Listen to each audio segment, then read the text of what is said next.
There his brother Kelvin, who's been involved in GT Masters as a double champion in the past, and of course came into this championship DTM a couple of years ago. Dream come true for him, and a phenomenal weekend, a phenomenal result for both of them at the Nürburgring when they both made it. South Africa 1-2, two brothers first and second in the race.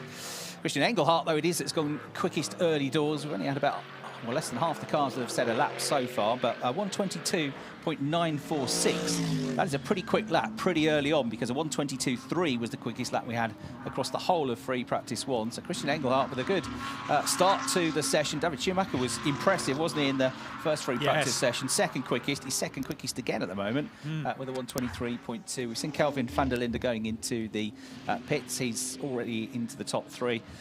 With Ricardo Feller in fourth place, but yeah, Sheldon van der Linde there charging on, the defending champion. Looks great with the number one on the side of the car, doesn't he? He worked hard for that last year. Oh, well, I bet he loves it. Yeah, it was a phenomenally tough championship to win last year. Yes, and of course the last time Sheldon raced here was with his brother in the same team, which was in GT Masters in 2018. They finished second in the title. They missed the title by 1 point, and that's when Sheldon and Kelvin were here last. So it's back to the old ground here, and of course we're in Schubert Motorsport's backyard here, and this is very much a home race for Schubert. So high expectations for this race. Yeah, and he's got the consistency of being with the same team for this season as well, which is always a helpful thing. They just seem to have, the whole team seems to have a great relationship last year, and Sheldon's a really nice young man as well. And yeah, it was all happy smiles, well, most of the season anyway, a few moments, as everybody does, where things don't quite go the way you want. But the way he handled himself, as he's gone quickest of the times now, was brilliant at the end of the season when the pressure was on and he was the driver to beat. Well, he set the best lap of the day so far, now with a 1:21.960. However, Christian Engelhardt has just set the absolute best first sector time with a 29.9. Sheldon's on another pretty quick lap, so he's going well. See Patrick Niederhauser, his name on the screen there. He's somebody else that raced with great success in GT Masters with Kelvin van der Linde, isn't he? Won the championship title with him a couple of years ago. 19, yeah. Yes. And now they're racing against one another, so that's an interesting dynamic. Matteo Drudi was impressive in the first Free Practice session, and in the Audi, he's gone second quickest with a 1:22.5, so the times are already quite a bit quicker than they were a few hours ago in Free Practice 1, Brian. Yes, Sheldon van der Linde, the first into the 21s. The track clearly is faster. The sun has been beating on it all day. There's more and more rubber going down. Really interesting, this whole, the mindset of it. We started at Oschersleben a month ago for pre-season testing. There have been practice sessions, and now we're getting to the sharp end. This is the last of Free Practice, because the next time we see these cars, it's game on, because it will be qualifying. So this is their last opportunity to find out where the extreme is, what the line is that they can walk, what setup they need. So this is actually a fairly critical session, because you think of it's started quite slowly with all the pre-season testing, but suddenly now we are at the sharp end. Yeah, last chance to get it right before tomorrow. And as we've seen, if you are lacking 0.2 of a second tomorrow in qualifying, you're going to be down the bottom of the order. It's that close. So we've seen the first part of Matteo Drudi's lap, and he's been going well. Absolute best first sector, personal best second sector. Crosses the line and goes second there in the number 40 machine. 24-year-old, lives in San Marino. Not bad a place to live, that. If you like motorsport, it's also a beautiful place. And from Rimini originally. He is the Italian GT champion from a couple of years ago. He's also had lots of Porsche experience. Second in the Porsche Carrera Cup Italia in 2016. Top 5 finisher in the Porsche Super Cup as well in 2018, which was the year that Tommy Preining was racing to third place in the championship. So they've competed against each other toe-to-toe. And it's done a very good job there. Niederhauser, who we're watching as well in the number 83 car, is also going well in that Tresor Orange 1 Audi. So he is currently in fourth place. So Drudi and Niederhauser doing well here, second and fourth at the moment, at 1:22.1 for the Italian. Niederhauser with a 1:22.4, which is about 2-3 of a second off him, but they're going well. Still haven't had lap times for quite a few drivers. 17 of them have set a lap time so far, but Heinemann, Aitken, Auer, Engel, Schmidt, Heinrich, Awiga, Olsen, Preining and Borsotti, who was quickest earlier on, have yet to record a full lap time. Yes, and with Sheldon van der Linde being the only driver in the 21s, for a lot of the drivers, they are not looking for that red-hot lap time at the moment. I was talking to Laren Heinrich just a little while ago, and he'd finished kind of very much mid-order in this morning's FP1, but he was really happy with that. They were looking for a setup. They weren't looking for that red-hot lap. But surely, as this session progresses and we get to the end of this and the next stop being qualifying, there are going to be some that look to try and ride the gauntlet a little bit and see what they can do as we continue to look at Patrick Niederhauser. You mentioned Matthias Drudy, teammate Patrick Niederhauser, a little bit earlier in the Tresor Orange 1, a Tempto Racing Audi. Matthias Drudy, he strikes me as somebody who's been there or thereabouts for so many years, and he is so close to that last step where he will suddenly start really winning lots of races, and he's another who could be a championship contender. Arguably, this could be the last year that we see Audi and DTM, so I'd say that he's going to be pushing hard for Audi and for himself. So René Rast there pushing on to get his first proper lap of the session in. Body language of the car looks pretty good. We'll see what the lap time is like. He's done some laps so far, but nothing quick yet. So he's in 20th place. I'm sure this is going to be higher up the order, though. And Rast comes through to 6th place with that. So good lap. Puts him just ahead of Kelvin van der Linde, who had just improved himself on the previous lap about 15 seconds ago. So 122.6 for Rast, 122.6 for Kelvin van der Linde as well. Sheldon's come into the pits now after what was definitely a qualifying dummy run, wasn't it? That 121.9. Yes. But I think the most impressive thing about that lap was that it looked totally under control, didn't it? It looked like he was on a pair of rails in that BMW. And we didn't see much in terms of quick lap times from any of the BMWs in the first free practice session, but he pulled it out of the bag there, and it almost looked like he got, probably hadn't, but he almost looked like, from the body language of the car, he got a bit in hand as well. Yeah, the thing that strikes me about Sheldon van der Linde is that he seems to exude confidence at the moment, winning that title, getting the monkey off the back, so to speak. Just since then, he has just had an air of confidence about him, and you can see that in all the pre-season testing. When we had the pre-season test at Red Bull Ring, he was really quick there. At Oschersleben here in the pre-season testing, he's been quick, and he's always there at the sharp end. And it really has moved him on to another level, winning the title. It's as if the pressure is now off, and he's there to push. And of course, with René Rast as a stablemate, there's an awful lot of data and information and tactics that's going to be trading between the two of them. Those two drivers really are quite the powerhouse. Yeah, that is not a bad driver lineup if you are a team boss. You're like, well, I think we've got no excuses in terms of the ability of the drivers there if we don't perform this year. Yeah. That's a great lineup, and second place with Rast with that lap as well. So they're 1-2 now, those two, with a 121.9 for Sheldon, a 122.1 for René Rast as well. Engine Gutman is just gone 10th quickest. He was in and around the top 10 in the first free practice session. So Gutman with the number 24 car, a 122.7. But lots of the drivers, now we can see on the timing screen, are setting personal best lap times. So lots of them pushing hard out there at the moment. Tim Heinemann, who's looking pretty smart as well. He's already done a personal best last time around with a 122.696. That one is a 122.529, even better, and 8th place for him. Currently, he's only 38 thousandths of a second behind Christian Engelhardt. That much? Wow, he needs to push on a bit. Yeah, this is a huge gap, really, DTM today, isn't it? Arguably the prettiest car on the grid, some would say. A wonderful-looking car, Tim Heinemann car. Impressive, though. Schubert 1-2. BMW's always strong around here. I have to say, between Sheldon van der Linde, René Rast, and myself, we have 4 drivers' titles between us, so that's quite impressive, I think you'll find. We're looking there at the 63 of Clemens Schmid. I'll get my coat. Giardi Grasser, a legend in GT racing, that team, and Clemens Schmid, this is a great opportunity for him this year. Yeah, he gave us a little showing of what he could do in the final round at Hockenheim. He got by far his best qualifying of the year. He got on the front row of the grid at Hockenheim in October last year.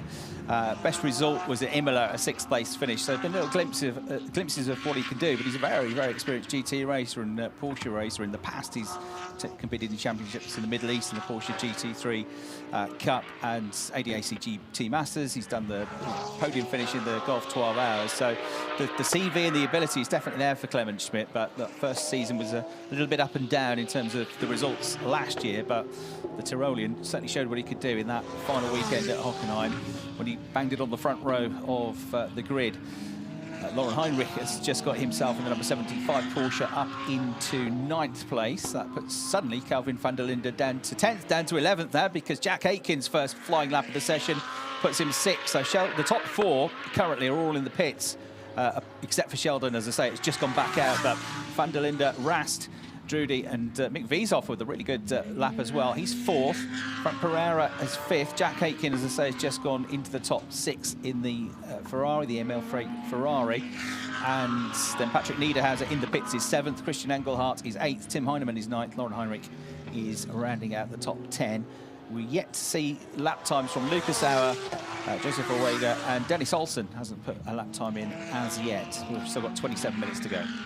Jack Aitken will be looking to push hard early on in the season. He's going to be missing a round of the DTM at Zandvoort. He's got IMSA commitments. That will put him on the back foot because he really, really wants this championship. He needs to add this to his repertoire, so he needs to make hay while the sun shines. It will be difficult missing a round, and that is the aforementioned Jack Aitken doing a little bit of rallycross like that. Probably not the best way to find a route round here.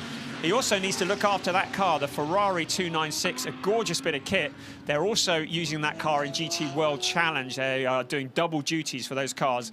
There's not an awful lot of spare parts available for the Ferrari 296. It's a new car, and they're still Maranello flat out making the parts, so they really can't afford to bend too many bits as well. And of course, that car having won the Nürburgring 24-hour race, the Ferrari 296, just a week ago, it really is very much in the spotlight. And that's on board with one of the Grello cars. Yeah, Tommy Brining, just that great front splitter on-board camera, showing a little bit too deep into the corner, but he's going all right. He's yet to really push for a flying lap, but he's definitely started to push now in the number 91 Porsche. So he's just making his way through turn 10. I think it was through turn 4 and 5 that he had that moment, the triple left-hand section, as it's called. Prining there with the low onboard camera, pushing hard now. Looks like he's, you know, watching a film on Netflix, doesn't he? He's that relaxed in the cockpit, but pretty brutal outside the car, that's for sure. Total focus. You see him looking around the corner. He's always looking ahead, looking out of the corner, rather than looking at where he is, looking at where he wants to be, and gets on the throttle and heads for the line. Slightly scruffy lap, potentially that one. But started well with a personal best through the first sector. So 125.1 in the end. His best is way quicker than that in the 122. So this might be a bit smarter as he makes his way through now this first sector down towards turn 3. There on the right-hand side is where lots of spectator banking is. See, right down above this corner. It's a great corner. Get the accelerator, then turn towards the left at turn 4. And then another left at turn 5, let it drift a bit wide, cut to the inside, keep it going left through the third left-hander, into the right at turn 7 on the brakes. Get on the gas then, accelerate out then towards the chicane section. This is brilliant to watch. Whoa, through there, right, left, right in quick succession. You've got to get the exit right there, Brian, because apart from the start-finish straight, this is the only real straight on the circuit, isn't it? Yeah, really only 2 major overtaking opportunities into this corner, and the big one is into turn 1, and turn 2 being the hotel turn, the scene of many an incident over the years. In fact, there's been a fair few there, even this weekend, or this week, before this event has even started. One of them being Lucas Stoltz, who had a big moment there yesterday, did a lot of damage to the car. Pleased to say that they've got that back together again. He's currently in 22nd place. But yes, into turn 1 and around turn 2. As we can see here, and there's the pit exit. Quite unusual, this circuit. The pit exit is on the outside of the corner, and then back out towards Hasseröder is where he's heading now. Jack Aitken's last lap was a personal best, 122.316 in the Ferrari, just on a personal best second sector. So there might be, if you can get the last sector right, an improvement. But that's a big if, because sector 3 is the longest sector by far. It's around about 46 seconds. Sectors 1 and 2 are closer to the 30-second mark. So it's half as long again in terms of time. So if you don't get that last bit of the lap right, you're not going to get a quick lap time. But it's looking like a pretty good start to the lap. Ricardo Feller's had a personal best. It is a personal best lap last time around for Aitken, but it doesn't improve his position. Ricardo Feller, though, with a personal best middle sector of 29.935 seconds. Anything under 30 is really good through that first sector. So he's only 15 thousandths slower than the best sector 1 time so far. Drudy's quickest through sector 1. Sheldon van der Linde's 28.3 is the quickest sector 2 time that we've seen so far. And the best of the third sector times is Vermeulen, which is, as I say, the much longer section. So Ricardo Feller does his last lap by 122.247 was his best lap of the session, but he's still about, well, he's still 70 thousandths of a second away from being in the top 5. And Frank Pereira's best time just a little bit better than him. Vermeulen, the only one in the top 12 that improved that time around, with a 122.497, which is exactly the same lap time as Tim Heinemann. So 11th and 12th have set exactly the same lap time. In fact, Engelhardt, just ahead of them, is only 8 thousandths quicker as well. And they're very much kicking up the dust, wasn't he, Vermeulen, as he pushes on in the Ferrari. Yeah. And looking to improve again. And he's 10th at the moment. Not too bad at all, that, in the number 69 Ferrari. Great to see Thierry Vermeulen in DTM. We have another look at here coming into the final corner, turn 14, and kicking up the dirt. Of course, that will have messed up his tyres just for a little bit. He would have lost a little bit of grip into that final turn.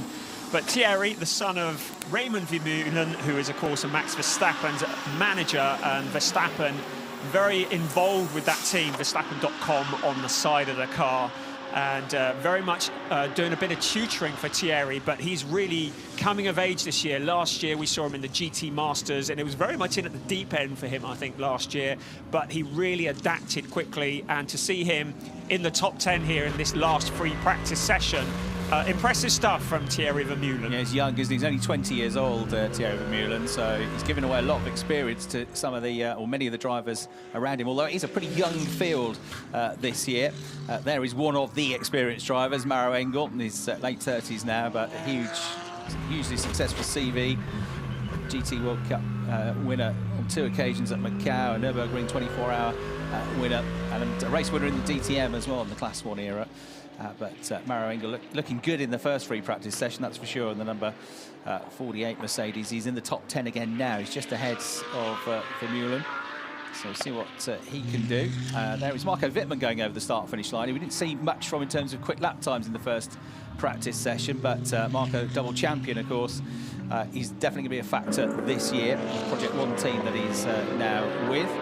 And there's Joseph Owego, another of the 9 rookies that we've got in the championship this year. That's an awful lot of rookies, but they are drivers that have some really good experience. And Owego, last year again in the GT Masters, very much gained an awful lot of experience around the Oschersleben circuit last year in GT Masters. I don't remember him going quite that wide. And again, another car, Dennis Olsen, also taken to the gravel. So in this final free practice session, the drivers just exploring where the limit is, because tomorrow, when we're in free practice, they'll need to be getting it right lap after lap.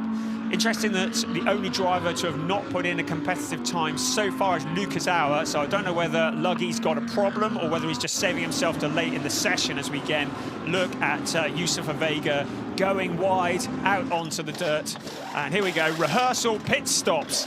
This is Luca Engsler. Great to have the ex-TCR champion, the TCR Germany champion from 2021, here in something altogether different. Vermeulen about to complete another lap, so doesn't improve, so remains in 10th place. But that wasn't bad, 123.299. But 122.476 is his best so far. He's found a bit of clear track as well. Drudy's out trying to get another quick lap. And there is Patrick Niederhauser, who was 4th. He's now 8th because others have improved. But the Audi about to complete another lap. You've got to be careful of that exit to that final turn as well. It's very easy to be a bit too keen on the throttle. That was a little bit scruffy on the exit, so no improvement for him as well. Drudy is still in 3rd place behind Sheldon van der Linde and the BMW of René Rast. And here's this brilliant onboard camera on Maro Engel's Mercedes. And how good does that engine sound on the way around the circuit? I tell you what, you know when one of those Mercedes AMGs go past and you're stood out in the pits or something and the ground shakes, it's wonderful. I remember the Corvette used to be like that as well in the GT Masters. Yes. I love that rumble that you get. The yellow Mamba livery, and that car, I think DTM was the only series it hadn't been in up until this year, if I'm right. And they are very much in their advertising Landgraf have been saying, we've arrived, the yellow Mamba is here.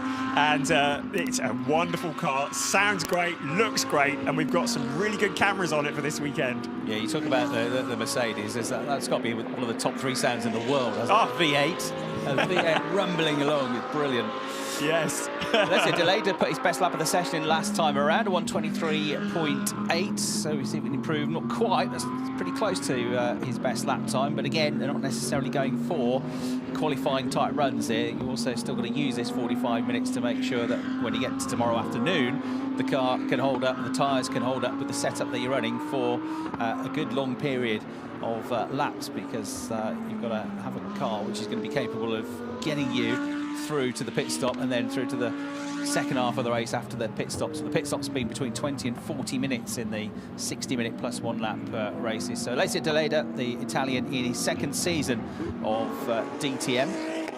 And that's another nice livery, that, isn't it? Yeah. On the Lambo. Of course, the Lamborghini new body kit, new evolution for this year, the Evo 2, complete with the air scoop on the roof. And Alessio, like everybody else, saying, chicane, what chicane? I'm going straight on, and that's exactly what he does. 2 Lamborghinis running together. You can see that's about as much undulation as there is on this circuit. Having said that, around the Hasseröder turn, it's actually pretty banked. The turn 3, when you look at that, it's got shades of Zandvoort when you look at it in real life. But yes, a fairly flat circuit and some great angles here from our director. Sergeant Mine at the head of that group, crossing the line, which also has Marco Wittmann in the middle of it. Delayder then coming through, and 1:23.8 that time around. He is the driver that picked up his first championship point of the DTM with a 10th place finish in the final race of the season at Hockenheim. Replay of Marco Wittmann then getting it a little bit wide there in the BMW. It's all at turn 2 this weekend so far, isn't it? They're all trying it, aren't they? They're just pushing the limit as we look at Kelvin van der Linde. They're all seeing how far they can push it. It's that real fine line between kind of winning or binning it. And you can see them just for the last time exploring it. Sheldon van der Linde still the only driver into the 21s, and I would suggest that was a qualifying simulation, and many of the other drivers perhaps taking a wider view of things during this session. If it wasn't a qualifying type run, they're all in trouble. They are in trouble, if he was just testing a few things out on that. Yes. 1:21.9 was a mega lap from Sheldon. Look how calm Calvin is inside the cockpit, there, just looking down at the dash and checking things out. Currently running in 15th place, but he's done a personal best first sector, so he's on course for an improvement. It's 0.7 of a second down on the best lap so far, and the South African pushing on, 3rd generation. You see him rumbling over the curves there, and it rattles the driver around even with the harnesses on. That's a view he'll like to see tomorrow. Nobody in his mirrors because he's so far in front of the race. That would be a perfect view for him. Personal best in sector 2 as well for Kelvin. And this is looking more like a qualifying type run for him. We've had an improvement for Arjun Mine. He's just gone to 16th place with a 1:22.691. So he's just behind Kelvin at the moment, but I suggest Kelvin's not going to be 15th for very long. If he continues to hook this lap up the way it looks, from my point of view, it looks like he's on a real charge. Still looking down at the dash to check things out. Eyes on the road, Kelvin, come on, look ahead. But it's easy when you're that good, isn't it? Even at those speeds, 240 plus kilometres an hour, they've got time to look around and survey things. So he gets on full lot through the right-hander and getting on the gas. We'll see what he can do shortly. 10th place. So that is, good lap, 1:22.475. He's only 22 thousandths of a second away from being 9th. He's only 28 thousandths of a second away from being 8th. And I suspect that won't be the only quick lap he puts in now. I dread to think how many laps around this circuit Kelvin van der Linde has put in over the years. Of course, he's raced in GT Masters and various other things over the years here at Oschersleben.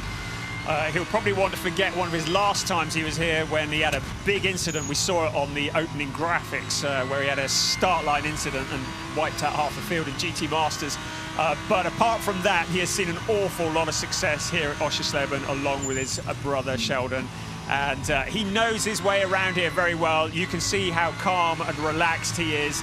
And he surely considers this year to be a real opportunity for him to get his hands on that DTM title. Personal best first sector, 29.999. He's coming towards the end of the lap now. Middle sector wasn't bad, 3/10 down. Can he nail the final sector to get another quick lap in here? Yes, he can. Slightly quicker by a few hundredths of a second. That puts him up to 8th place now with a 1:22.418 through turn 2. He goes. Car goes right out to the edge of the apex, but then gathers it all back up very nicely, comes out of there, and then heads towards turn 3. He did have a great year last year. Expectations high after an outstanding debut season in 2021. However, the relationship that he's got with his brother Sheldon is brilliant. I mean, they live together, they are fantastic with each other, and he was so happy for his brother Sheldon van der Linde winning the title. The whole family was there. Dad Sean, who was a South African touring car champion himself. Mum Bernie was there for that final weekend at Hockenheim, and what a special weekend it was for them. Liking the new livery for Arjun's car as well here. Arjun Mahoney, who's got a very good following back home in India. He's proven to be a very good GT racer in recent years, albeit he started his as a single-seater racer his career, racing in the UK actually, in the BRDC Formula 4 Championship, which he very nearly won, beaten by a handful of points by young George Russell that year. Oh, who? Yeah, I know. Never heard of him. Got on to do quite well, I think. Has he? Yeah, Mercedes driver or well, something. I've Yeah. So Arjun, yeah, good drive. It's great to see him back for a 3rd season as well. Now you mentioned Luca Stoltz having that crash at turn 2 yesterday. The team has worked hard to get the car built back together. Hubert Haupt's team. Hubert's still racing these days. He was competing in the Nürburgring last year, and so he's got that engineering side of his brain, but he also knows what the drivers need from a driving point of view, and been a very successful team. Luca, a race winner last year, sort of the quiet man of the paddock, but he's a really good driver, and now he's put in a decent lap, hasn't he? And his best of the session so far gets him up. It's only 23rd place, but then again, there's nothing between this lot. We've got 9/10 of a second between the top 24 drivers. Still the only one we haven't seen, and maybe it's a slight worry, is Lucas Auer, because the car looked good in the first free practice session, but he's been out on the track but never yet completed a full lap. We're talking about van der Lindes, who are looking laid back. Well, none more so than Sheldon as well, the defending champion in the growling BMW M4, looking good and dialing in, just chonking in those laps. Brother Kelvin doing very much what Maro Engel was doing in the first practice session, and that is just slowly moving up the order lap by lap by lap, just dialing in, getting quicker and quicker, kind of almost a stealth operation, except for the fact that we keep talking about it, so not so stealth. But his brother certainly starting off as he means to go on. The defending champion, #1 on the car, and he's #1 in the timing sheets at the moment, still the only driver into the 21s. Yeah, and with his rather illustrious teammate just about a 1/10 of a second behind him, Rennie Rast in 2nd place. Matteo Drudi continuing to impress in the Audi as he did in free practice 1. He's 3rd. Wieshofer, likewise another talented young driver. He's 4th. He's in the pits at the moment. Frank Pereira, who had a weekend in the championship last year. This is his first full season as well. He's got a long and illustrious racing pedigree in single-seaters before he moved into GT racing. He's there in 5th place. The French driver Ricardo Fella is 6th. Christian Engelhardt's just gone back up to 7th. Aitken 8th. That means Kelvin van der Linde has gone back down to 9th place. And Patrick Niederhauser is rounding out the top 10. This then is going over the start-finish line to start what will be potentially a flying lap. Sheldon van der Linde. Although, does he need to go for flying laps now, or does he just need to set the car up for the race? Because he knows he can do a 1:21.9. He's done that already. So then maybe he can concentrate on the longer run pace. You'd think, I mean, his priority's got to be keeping it out the barrier, because qualifying's coming up after this, and he needs the car dialed in and set up. I mean, he's certainly, you saw him go a little bit wide earlier on in this lap. He's still pushing the envelope, isn't he? He's still trying to find that extra little bit just to give him the edge tomorrow morning in qualifying. No sense of him at all backing out of it at the moment. Yeah, so Sheldon pushing on. Last year in qualifying, he had 2 poles and 3 of the front row starts. So he picked up 10 championship points just through qualifying. Wow. Last year. Although Rennie Rast picked up 14 championship points in qualifying, was the best of the qualifiers on average, but a very good qualifier Sheldon van der Linde, and obviously a very good racer. So he continues to go on in the Schubert's BMWs, currently top of the times by just about a tenth and a half, with 8.5 minutes left to go. Got most of the cars out on track. Drudy's just gone back out as well. So there's only Wieshofer, Aitken, Wittmann, Schumacher, Olsen and Auer that are in the pits. Everybody else on the track, as you'd expect really. The last 10 minutes or so, the last chance to get dialed in for tomorrow morning's qualifying session. Probably going to be pretty busy out on the track in terms of who's going quickly that's out there at the moment. Got a few in the 122s actually. Christian Engelhardt, who improved his best lap time the lap before last. Also in the 122s, Arjun Maini, who's just gone into the pits. I think Ewan has gone in as well. He was doing the, sorry, no, still out. 122s he's been doing, so they're not the quickest lap times we've had outright, but they're the quickest drivers on track currently. Really unusual pit lane here. I think I mentioned it earlier. Both the pit entry and the pit exit on the outside of a corner, which is quite unusual. And when the cars are rejoining into turn 2, can be quite lively when the race is on. Just while we're looking at cars in the pits, we mentioned Mick Wieshofer earlier. Great job. I think a shout out to him in 4th place. That really is impressive in the GRT Grasser Racing Lamborghini Huracan. Mick, one of the real, look at, pull the air jack out and off we go. Mick, one of the real up-and-coming talents. I had the pleasure of racing against him in a kart race last year. I'd like to say I showed him a clean pair of heels, but he lapped me within 2 corners, I think. He went past and then he was there again. A really, really fast driver is Mick Wieshofer from Austria, and a real asset in DTM this year. He's looking a bit busy out there. Is that Lucas Auer? I think Luggy might finally be out of the pits. Yes, he's got out now. So there he is in the blue and white Mercedes, building up speed. He's trying to stay out of everybody's way. They are practicing that run through the penalty box as well, aren't they? Anticipating trouble, I think we call that. Dennis Olsen there, who's in his highlighter pen liveried car, bright green car. You can't, I mean, on a dark, rainy, stormy day, we'll still see that car at the back of the circuit, won't you? So Dennis, one of the winners in the championship last year, one of the 10 race winners that we've got on the grid pushing on. This is Lauren Heinrich in the special liveried number 75 Porsche to celebrate 75 years of Porsche sports car racing. He's just outside the top 10 at the moment, but only by a few thousandths of a second in 14th place. Yeah, Wieshofer on his commentary form. Lots of the new drivers say, you know, what's your ambition, what's your goal for the year? And it's, you know, to score points or to get on the podium or to push for race wins. But a very level-headed reply from Mick was that I just want to take route, gain experience and show some potential, which I thought was very level-headed. Yeah. And then the next question was things you don't want your team boss to know about you. And he said, I'm not eating many vegetables at the moment. Not being a healthy racing driver. I should say that's the least of his team boss's problems. I think the big problem would be at Red Bull Ring, because Mick Wieshofer has a habit of wearing his lederhosen to the race circuit, and that's always a privilege for everybody to see. Not in the car. I don't think that's legal unless they're fireproof lederhosen.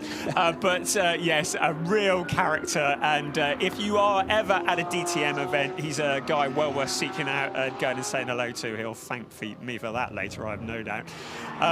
We've got the Lauren Heinrich car that we're focusing on, celebrating 70 years of Porsche sports. And of course, Lauren Heinrich, the outgoing Porsche Carrera Cup Germany champion. He won it last year with a round to spare. He was dominant. He's a driver who, when he gets started on something and then he progressively gets better. It took him 2 or 3 years to really come up through the ranks in Carrera Cup Germany, but then once he was there, he was the Porsche Junior last year as well. He really, nobody could get anywhere near him, and I would expect many of the drivers here in the DTM this year to be looking over their shoulder at Lauren Heinrich, because he will be there or thereabouts as this season progresses. Yeah, he will, absolutely. And Porsche Junior drivers, if you're selected as a Porsche Junior, you are generally very good at picking their juniors Porsche. Yes. Porsche Carrera Cup GB or in Porsche Super Cup and the various championships. They've all gone on to great success, because it's a very high bar to be in there. And he had an outstanding drive. It was a privilege to be able to watch it and talk about it at the British Grand Prix last year, the Porsche Super Cup.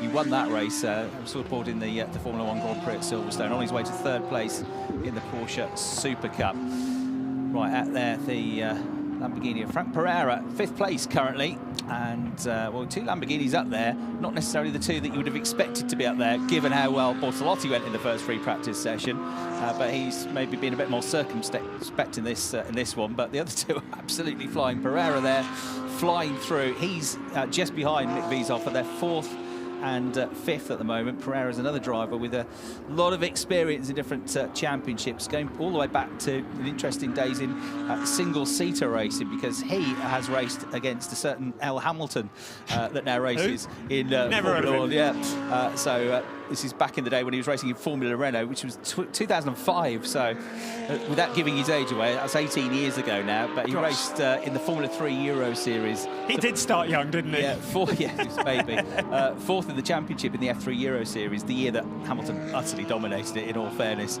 before he then went on to bigger and greater things, of course. But yeah, he's raced in, well, you know, from GT Masters over the last few seasons, but he's also raced in ELMS and other championships. Had a debut weekend last season with the Grasser Racing team in the Lamborghini. It's the SSR Performance Lamborghini that is in this year. SSR Performance, who made their debut in the championship last year, but with a Porsche, a very young team as well, SSR Performance, but they've had good success already. Oh, flash the lights, get out of the way. Nick Vizov getting under the feet of, was that was Heinemann, wasn't it? It was trying to get past him, yes. Yeah, SSR in a Lamborghini. It's going to take me a few races to get used to that, actually. A team that are notoriously Porsche, but fielding Lamborghinis this year. So, yeah, great to have them here on the grid for the DTM. Is that Jack Aitken we're looking at? It looks like it to me, yes. Yeah, absolutely right. Great to have Jack with us, the sole British driver in the field. In fact, his dual nationality. He was born in London, lives in Oxford, but his dad's Scottish, his mum's South Korean, and he, of course, as I mentioned in Free Practice 1, has had one Grand Prix racing in 2020, stood in for George Russell, who in turn was standing in for Lewis Hamilton when George was at Williams and Lewis was ill and missed his one Grand Prix as a Mercedes driver. His first ever Grand Prix that he missed. He drove for Mercedes and getting out of the car by the looks of it, but Jack Aitken drove and finished the race and got not very competitive at the time, Williams, up into 16th place. He's already had a good start to the year with a win at Sebring at the 12-hour race. And out of the car, job done. Pretty happy with the way the day has gone. I would suspect he was right up there, wasn't he, in the Ferrari in the first free practice session, and he's made the top 10 in free practice 2. Yes, and so with, well, a little over a minute remaining of free practice, he said, I've done all I need to do, bring on the quali. A man who's now just pulled into the pits, Rene Rast, an absolute legend. He's not done yet. He's still got another lap he wants to squeeze in. A trial pit stop and one last chance. It'd be interesting if Rast tries to do anything, kind of running out of time for a hot lap. Yeah. But out he comes again in the unfamiliar BMW, a completely different concept of car to what he's used to, but he knows how to adapt. I mean, he's raced in Formula E, he races in Formula E, amongst other things. He's a driver who is incredibly versatile, and just going out for one last run on the Schubert home track. Too bad in Porsches as well, was he? When he was a Porsche racer before he moved into GT racing and prototype racing and DTM as a multiple Super Cup champion, Porsche Carrera Cup Germany champion, and here he is as a BMW driver now, and looking good. Second quickest, lovely clean livery on that car as well, isn't it? The blue, grey and white livery on the car. So quite a few of the drivers out. The checkered flag now comes out, and it is going to be a BMW 1-2 in the quickest lap of the entire weekend so far, including yesterday's 3 practice sessions. Is going to end up being Sheldon van der Linde, number 1, in position number 1. That is a pretty good way to start your title defence. It's only Friday, it's only free practice, but it sends a signal out to the other drivers, these newcomers in the championship. If you want to do well this year, you're still going to have to beat me, he says. Yes, it's, yeah, I'm here and I'm not going anywhere. I like that number 1. Interesting that the quickest Mercedes in that session was Mauro Engel, down in 11th place, and the Mercedes on the whole occupying the bottom half of the timesheets. Now, we don't want to read too much into that because it might be they're concentrating more on a race program. It's a great demonstration of a quick pit stop there, quick rehearsals, a very well-rehearsed routine. Of course, rear wheels first, then the front wheels. Limited number of drivers, number of mechanics, 6 of them to work on the car, and a little wave from Sheldon. That says he's very relaxed and probably very happy the only driver to have made it into the 21s today. Yeah, and another new rule for the DTM drivers this year is the pit stop challenge. The winner of the pit stop challenge, it will be at the end of the season. The fastest mandatory pit stop of a driver in each race is scored, and within that championship you get 3 points if you get the fastest pit stop, 2 for second and 1 for third. That's something to reward the brilliant coordinated work of the teams. It must be so stressful to do those tyre changes because yes. you know everything that the driver and the team has done before that, if you get that wrong, yep, you can ruin a race. You've got to work quickly but smartly and stay calm somehow. Don't know how they do it. It's incredible. Yeah, rather them than me, that's what I say. The other change for this year, of course, the DTM champion will be known as the International German GT champion. Now, that was the title that was given to the GT Masters winner in years gone by, but that's now moved across to DTM. So they are competing for the title of International German GT champion. Whatever that means. Yeah, sounds good, doesn't it? Still, well, it's a very international field still, isn't it? It's, yes. Most of the races booked with more German-centric calendar this year, with the only overseas visits being to Zandvoort and later in the season to the Red Bull Ring in Austria. But it is, in terms of the field, not just the drivers, but the teams, a very, very international championship. We've also got the teams championship this year as well. The top 2 cars count points-wise for each team in each race, and the manufacturers championship, whereas the top 2 cars count for that one as well. It was previously 3. So Schubert Motorsport, BMW 1-2, Sheldon van der Linde, the champion, top of the times. The 3-time champion René Rast just behind him. Mattia Drudi, the Italian, impressive in 3rd. Mick Wieshofer, also impressive in 4th place. Frank Pereira in 5th, and we also had in the top 10 Fella, Engelhardt, Aitken, Kelvin van der Linde and Patrick Niederhauser. Maro Engel was just outside the top 10 in 11th for Mullen, Heinemann and Heinrich just behind. Schmidt in 15th, Miney in 16th, Guen in 17th, Wittmann in 18th. Hasn't shown pace yet, but I'm sure he will. And then also in the top 20 were Vega and Schumacher. Engstler in 21st, Bortolotti 22nd, but he was right at their quickest in free practice 1.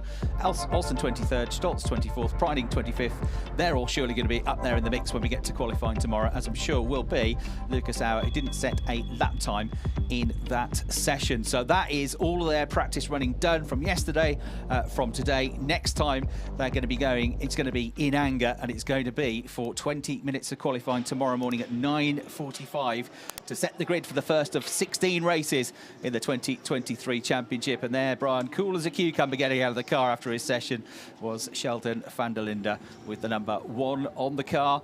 Can he keep it? Lots and lots to do before we know the answer to that question in about 6 months' time, but it's a very good start to the season for him.